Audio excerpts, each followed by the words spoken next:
कल ये इतला आई थी कि रशियन फोर्सेस यूक्रेन के शहर खार्किव की तरफ बढ़ रही हैं। ये वीडियो आज ही कुछ देर पहले आई है और इसमें आप देख सकते हैं कि रशियन फोर्सेस शहर के अंदर एंटर हो चुकी हैं और उन्हें शहर के अंदर यूक्रेनियन फोर्सेस की तरफ से रेजिस्टेंस का सामना है। इस वीडियो में दूर जो आपको फौजी नजर आ रहे हैं वो रशियन फौजी हैं, जिसका जवाब यूक्रेनियन सोल्जर्स इस साइड से दे रहे हैं। शहरों के अंदर इस तरह की दूर दूर की जंग में शहरियों का जानी और माली नुकसान होने का भी बहुत ज्यादा अंदेशा होता है।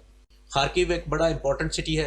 ये यूक्रेन के शुमाल में रूसी सरहद के करीब वाक़ है और ये उन शहरों में से एक है जहां रशियन फोर्सेस पूरा जोर लगा रही हैं कि वो जल्दी से जल्दी इन शहरों को कंट्रोल कर लें।